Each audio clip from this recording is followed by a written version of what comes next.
Bismillahirrahmanirrahim. Alhamdulillahirrahmanirrahim. Wassalatu wassalamu ala sayyidil mursalin wa ala alihi wa sahbihi ajma'in radhiyallahu anhum. Telah berkata Al-Habib Abdullah bin Ali Al-Haddad di dalam kitabnya Risalatul Mu'amanah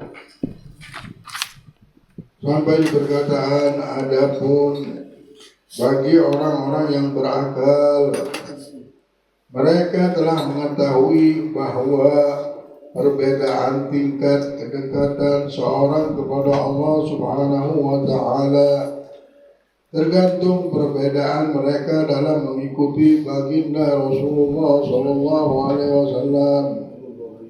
Jadi semakin sempurna mengikuti jejak beliau Sallallahu Alaihi Wasallam, maka kedekatan kepada Allah Subhanahu wa Ta'ala pun juga semakin sempurna.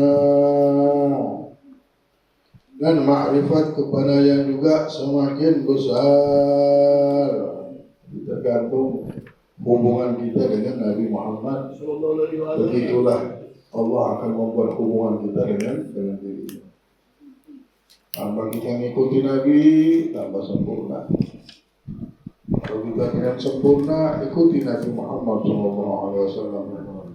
Apa yang dilangkah oleh Nabi, apa yang dilakukan oleh Nabi, apa yang dipesankan oleh Nabi, kita ikuti. Jangan kita ikuti nafsu. Nafsu ini tidak akan habis-habisnya. Nafsu itu bukan diri kita, bukan kemauan kita, tapi dia musuh kita. Inna nafsa la'ammaratun bisu'.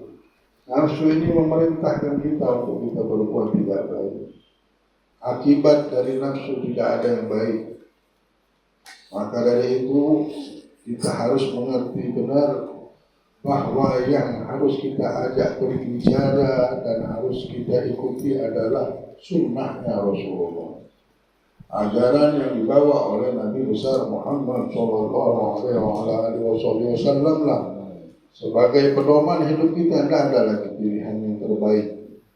Pilihan yang terbaik untuk jalan hidup kita ini kita ikut Nabi.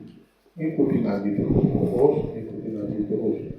Nah, orang yang memiliki akal yang sehat, dia akan memilih Nabi besar Muhammad Sallallahu Alaihi Wasallam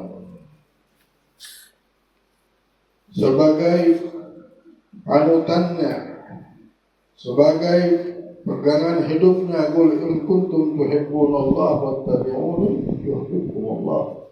Allah berfirman, katakan ya Muhammad kepada semua makhluk, jikalau kalian benar-benar mencintai Allah, benar-benar kalian sudah cinta sama Allah, ikuti aku. Ikutilah Nabi Muhammad.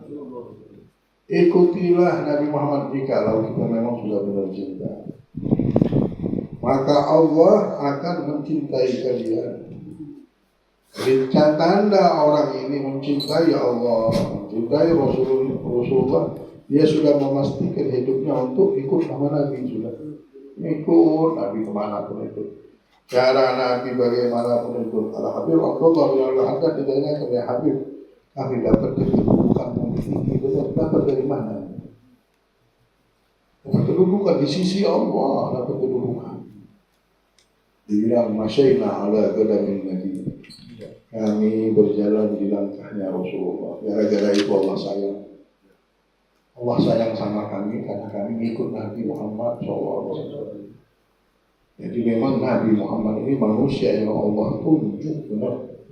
Manusia pilihan yang Allah tunjuk untuk menyelamatkan manusia dan semua orang yang dekat sama Nabi Muhammad SAW. Dan tanda orang ini bisa dekat sama Allah dan bisa kenal sama Allah, dicintai Allah dengan ikutnya dia jejak Nabi Muhammad. Ya Allah, jalan jelas sekarang nih, jalan hidup kita ini jelas. Mau untung hidup itu dengan mengikuti jejak Nabi Muhammad. Nah, manusia yang menyembah Allah ini macam-macam. Ya. Apakah mereka tidak dibilang ikhlas orang-orang ini? Dibilang ikhlas. tapi derajatnya di bawah. Berhubungan. Ada orang minta diupah, ini ibadahnya budak. Ibadahnya budak ini, seorang budak kalau diupah baru dia bekerja. Apakah mereka ini beriman? Beriman. Orang yang ikhlas tapi derajat di bawah. Ada orang beribadahnya hitung-hitungan untung rugi.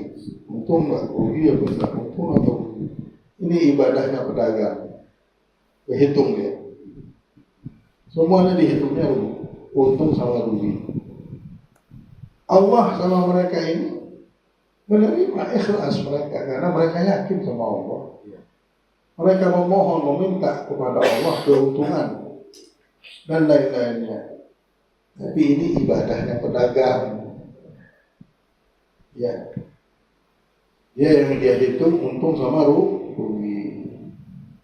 Ada yang paling tinggi adalah ibadahnya hambanya Allah. Dia beribadah mencari ridhonya Allah. Tidak mikirin lagi masalah diberi atau tidak diberi. Dia beribadah dan mencari ridho Allah Subhanahu wa Ta'ala. Nah, ini hamba yang menghadap Allah dengan cinta kepada Allah, menghadap Allah dengan rindu kepada Allah, beribadah, berbuat di dunia yang sebentar ini. Ini orang hamba-hamba yang dicintai oleh Allah. Nah, hamba-hamba yang begitu sebenarnya, jikalau kita minta upah, jikalau kita pengen untung, dengan kita mengambil jalan yang paling tinggi dari mencari ridho Allah, semuanya kita dapat. Untungnya dapat, semua dunia dapat, akhirat dapat, dan jalannya cepat sampai. Orang dua ini belum nyampe, yang mencari ridho Allah sudah nyampe, sudah jutaan tahun. Tapi karena tadi biasa berhitung, semuanya dihitung ini. Biasa diubah, semuanya minta diubah. Jadi hati-hatilah kita di dalam memilih jalan ini, supaya jalan kita ini cepat. Ujungnya sama masalahnya. Tidak akan bisa kita mendapat kebahagiaan yang hak, yang kekal, yang abadi, keuntungan, kecuali dengan menggapai puncak mencari ridho Allah. Inna ila rabbika muntaha, sesungguhnya puncak nikmat itu adalah Tuhanmu. Kalau kita sudah dapat kena Allah, untung semuanya, kebahagiaan, keberkahan. Yang ini tadi gara-gara dia ibadah masih berhitung-hitung, yang ini lagi beribadahnya masih minta upah ini hitungannya. Akhirnya lama, ini sudah nyampe lama, berjutaan tahun sudah nyampe. Ini lama. Nabi Muhammad dulu beribadah, menyembah Allah karena mencari ridho. La ilaha illallah Muhammadur Rasulullah sallallahu alaihi wasallam. Nah, suatu kali Al-Imam Abu Yazid Al-Bustami radhiyallahu anhu pergi mengunjungi seseorang yang terkenal sebagai seorang wali. Ia menunggunya sambil duduk di masjid. Kemudian ketika orang itu keluar, tiba-tiba ia meludah ke tembok masjid.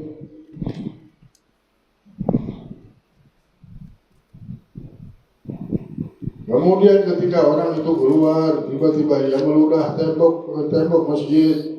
Melihat hal itu, langsung saja Imam Abu Yazid Al-Bustami radhiyallahu anhu pulang dan tidak ingin bertemu dengannya. Kemudian Imam Abu Yazid radhiyallahu anhu berkata, bagaimana mungkin dipercayai mengemban rahasia-rahasia Allah Subhanahu wa Ta'ala seseorang yang tidak pandai menjaga adab syariatnya. Mau kita kasih rahasia, mau kita kasih nur dari Allah, bukan lagi makhluk. Sedangkan orang ini tidak punya adab, tidak bisa. Bagaimana kami percaya dia bahwa dia akan bisa membawa rahasia-rahasia Allah Sedangkan orang ini tidak beradab. Orang-orang para aulia sholihin ini ada rahasia yang mereka keluarkan. Oh, itu mereka keluarkan setelah melihat murid ini memang benar-benar orang ini memang sungguh-sungguh, baru diberikannya kunci. Karena mereka juga dengan susah mereka dapatkan setelah mereka lepaskan segala dunia dan isinya, baru bisa dapatkan rahasia Allah Subhanahu wa ta'ala. Itulah sebagian mereka sekali saja memandang orang itu jadi wali. Sayyidina Al-Junaid, Sayyidina Habib Abdullah bin Habib Umar bin Abdurrahman itu sering punya murid namanya Syekh Ali Baros yang ngarang kitab Syarah Al-Hikam, wali Islam, nggak pernah belajar. Jadi pembantunya Syekh Ali Umar bin Abdurrahman, tapi dipandang sekali saja sama Habib Ali jadi wali besar. Tapi dibilang, ya Habib, kenapa kau tidak pandang semuanya orang seperti aku ini hanya langsung aja ilmu laduni, ngarang kitab sana sini. Sekarang kitabnya banyak dicetak, bukan sekarang, dari dulu. Kami lagi ini dari mana ini ilmu laduni? Orang tahu dia menghadap ke Habib Umar bin Abdurrahman al-Abbas. Dibilang Al-Habib bahwasanya Habib Umar ini kalau pengen kayu itu dari alim ngajarin kita, bakal ngajarin kita. Nah, ini ilmu dan ini karamah Allah Subhanahu wa ta'ala berikan kepada wali-wali Allahnya. Namanya karamah dan ilmu laduni seperti Allah berikan kepada Nabi Khidir alaihi salam. Mudah-mudahan Allah berikan kita ilmu laduni wal nafsu wal syuhudul halim. Nah, orang yang mengemban rahasia ini biasanya orang yang punya adab. Mengenai hal ini, Imam Al-Junaid radhiyallahu anhu berkata, seluruh jalan-jalan menuju Allah Subhanahu wa ta'ala tertutup kecuali bagi orang yang mengikuti jejak baginda Rasulullah sallallahu alaihi wasallam. Nah, ikut Nabi selamat. Yang ikut Nabi selamat, yang ikut Nabi selamat. Yang beruntung orang yang ikut Nabi. Inilah jalan hidup yang harus kita pilih. Inilah perjalanan yang terang menderang. Lailuha kanahariha. Malamnya seperti siang. Rasulullah sudah buat benar jalan ini terang menderang, tidak diragukan lagi akan sampai kepada kebahagiaan yang abadi. Maka dari itu jangan thabatu ala ghadamir Rasul. Mereka orang-orang wali Allah ini mereka sahabat sudah mantapkan, memastikan langkah mereka mengikuti Nabi Muhammad, langkahnya Rasulullah, tabi'ina lahum, dan orang-orang yang mengikuti jejak Rasulullah mereka ikuti. Al-Imam Sahal bin Abdullah radhiyallahu anhu berkata, tiada penolong kecuali Allah Subhanahu wa ta'ala. Orang kalau sudah melihat Allah, melihat kebesaran Allah, inilah butuh hidayah. Kalau sudah hidayah ini ada, hebatnya hidayah ini. Kalau sudah kita punya hidayah, melihat dunia seperti itu, tidak ada lagi. Oh, ini dunia ini kehidupan mainan saja. Orang kalau sudah dapat hidayah, melihat jalan menuju akhirat. Orang kalau sudah dapat hidayah, bisa melihat negeri akhirat, itulah tempat tinggalnya, itulah tempat keabadiannya, dan dia jadikan benar-benar jalan hidup ini untuk menuju akhirat, untuk menemukan, bertemu dengan kekasihnya Nabi Muhammad, berkumpul di sana. Inilah pandangan-pandangan batin mereka ketika mereka disuruh memikirkan dunia ini saja mereka sudah tidak sanggup, artinya tidak bisa kelihatan lagi karena petunjuk hidayah yang sangat dahsyat ada di hati mereka. Melihat dunianya adalah tempat tinggal yang sebentar, 2 detik saja. Dibilang, ngapain mikir-mikir lama-lama untuk kehidupan yang sebentar. Hebatnya hidayah menjadikan kita tidak takut sama kemiskinan, sama harta, tahta ini tidak ada. Kenapa? Sudah punya hidayah. Orang punya hidayah, angan-angannya Allah, angan-angannya Rasulullah SAW. La ilaha illallah Muhammadur Rasulullah SAW. Memang tidak bisa orang menyembah harta, tidak bisa dekat sama Allah. Orang yang menyembah kekuasaan tidak bisa dekat sama Allah.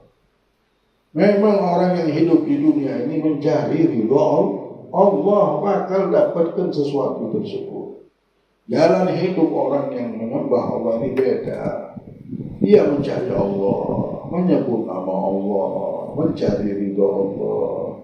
Nafsunya pun tidak bisa ngomong lagi. Ada hidayah, dan nafsunya mau ngomong ini. Nafsunya itu bukan diri dia tahu. Tapi orang yang tidak menyembah Allah, nafsunya jadi dirinya. Dia sangka dirinya nafsunya itu, padahal dia bertuhan sama nafsu. Tapi orang yang sudah menyembah Allah, di dirinya ada Allah, Allah, Allah, Allah, Allah, Allah. Jadi hati-hati kita sama nafsu, jangan kita sangka itu diri kita, itu bukan diri kita, itu musuh kita nafsu. Nafsu ini memerintahkan kita, menjadikan kita ego dan lain-lainnya. Alhamdulillah, sabar-sabar hidup di dunia ini. Harus sabar-sabar, harus punya tujuan hidup di dunia ini. Harus punya hidayah supaya bisa melihat jalan ke akhirat. Yang Rasulullah bilang, bila aku buat jalan ini, lailuha kanahariha. Malamnya seperti siang, terang menderang menuju surga ini. Rasulullah sudah minta jalan benar. Bukan jalan tol lagi, jalan menuju surga.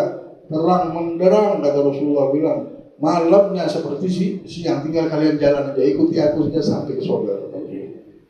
Allahumma sholli ala Muhammad.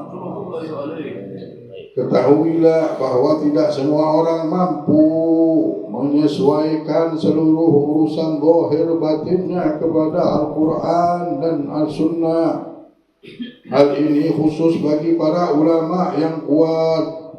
Jika engkau tidak mampu melakukannya, maka hendaknya engkau merujuk keadaanmu kepada orang yang Allah Subhanahu wa Ta'ala perintahkan dirimu untuk kembali kepadanya. Jadi kalau kita tidak sanggup, kita harus dekati, harus merujuk, harus kembali dekat dengan orang-orang yang dekat sama Allah. Disebutkan dalam firman Allah, fasalu ahla dzikri in kuntum la ta'lamun. Maka bertanyalah kepada orang-orang yang mempunyai pengetahuan jika dirimu tidak mengetahui. Ahli zikir adalah mereka para ulama yang mengenal Allah Subhanahu wa Ta'ala dan agamanya. Disebut kita dekat dengan ahli zikir. Dulu ada seseorang di zaman Nabi Musa alaihissalam.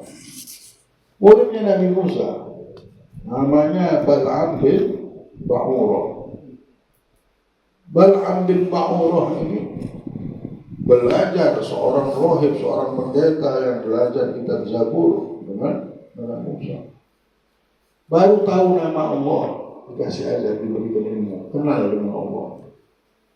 Doanya ini mustajab. Kalau dia doa langsung kabul. Kalau dia doa langsung diterima Allah. Pada satu saat orang-orang Bani Israel ini ketakutan sama Nabi Musa. Nanti mau datang ke satu tempat, mereka takut Musa mau menguasai negeri mereka ini. Datang, mereka tahu ini Musa bukan musuh. Musa ini dibela sama yang punya dunia. Dia minta Ba'urah ini, Bal'am bin Ba'urah untuk mendoakan. Kata Bal'am, kita mendoakan supaya Musa tak bisa masuk ke negeri kami ini dan menghancurkan orang-orang yang bersamanya, menghancurkan kerajaannya Musa. Bal'am bilang, ini Nabi, saya tidak bisa doakan dia. Yang ada dunia dan akhirat saya akan hancur, kata Bal'am. Wah, dirayu-rayu kekuasaan, perempuan dan lain-lain, dikasih harta dan tahta. Berubah hatinya, lihat. Padahal sudah kenal sama Nabi, bukan lagi itu lagi ketemu Nabi Musa yang benar-benar Nabi yang hebat ini. Separuh Al-Quran itu cerita Nabi Musa aja. Di Al-Quran ini paling banyak cerita Nabi Musa. Akhirnya Balaam itu terpengaruh bisa sama dunia ini. Lupa otaknya. Naik pakai keledai, naik ke atas gunung, mau berdoa. Senang sudah Bani Israel bahwa doa yang mustajab ini akan kita dapatkan dari Balaam untuk menyerang Musa. Sampai di jalan keledainya berputar terus. Dipukulnya marah sampai keledai ngomong di Balaam, ulanglah, sesungguhnya malaikat menghalangi aku. Ya Allah, kok bisa ngomong ini? Iya, aku ini diperintah, aku ini melihat malaikat menghalang-halangi terus, jangan sampai kita datang ke sana, ke atas gunung ini. Mundurlah, dia bilang. Hati-hati kau yang kau hadapi ini kebesaran Allah. Balaam bilang, enggak, aku akan minta sama Allah ya menghancurkan Musa. Ini yang dia doakan ini, yang dia mau bahasanya yang mau disantetnya ini kekasih Allah. Ya kasih Allah, astagfirullah. Akhirnya apa yang terjadi? Setiap dia berdoa dan sudah diingatkan, masih tidak mau ikut. Nggak mau ikut, ngikuti nafsu. Nafsu ini tidak ada habisnya. Nggak percaya sama Allah namanya orang kalau sudah. Rezeki itu tidak akan nyasar. Kita kejar, kita bagaimanapun akan lari rezeki tersebut kalau bukan punya kita. Nah ini sudah cinta sama dunia ya. Jadi lupa sama Allah, lupa sama rezeki itu dari Allah, kehidupan dari Allah. Dia berani meminta kepada Allah untuk membinasakan Musa.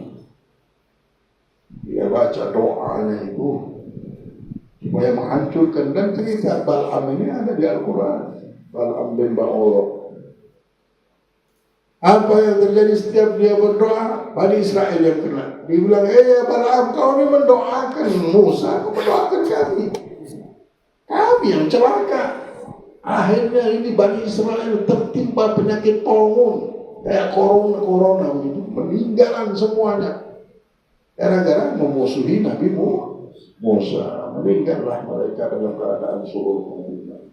Nah ini Balaam gara-gara mendoakan itu, sebelum terjadi penyakit muncul dan lain, lidahnya menjadi panjang sampai ke dada, keluar. Gara-gara apa? Doakan Musa celaka, lidahnya panjang sampai ke dada. Jadi kalau jalan seperti anjing lidahnya sampai ke dada. Naudzubillah. Ya, orang kalau sudah dakwanya hidayah dicabut sama hidayah, habis dunia. Tapi subhanallah, karena sudah tertutup, nggak bisa taubat. Nggak pernah berpikir untuk bertaubat, nggak bisa. Itulah hati-hati ya, gitu. Gampang kita bilang dapat hidayah ini. Kalau sudah tertutup, tiba-tiba manusia tidak bisa bertaubat. Jangan coba-coba maksiat. Jangan kita mencoba-coba untuk keluar dari jalannya Nabi Muhammad. Nanti kita lihat, tidak tahu kita lupa diri, tidak mau bertobat. Kayak Balaam ini sampai akhir hayatnya tidak taubat. Kehancuran sampai mati dalam keadaan suhul.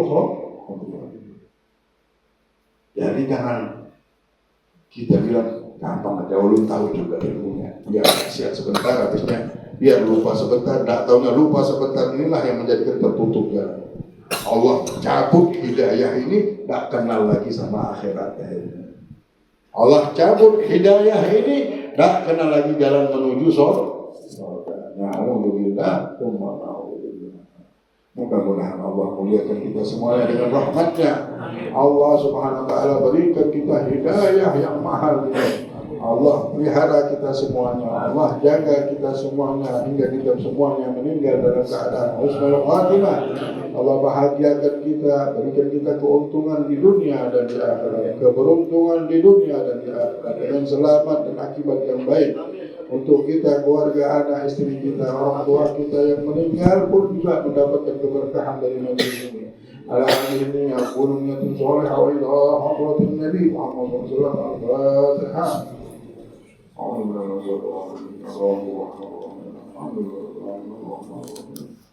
مالك يوم الدين إياك نعبد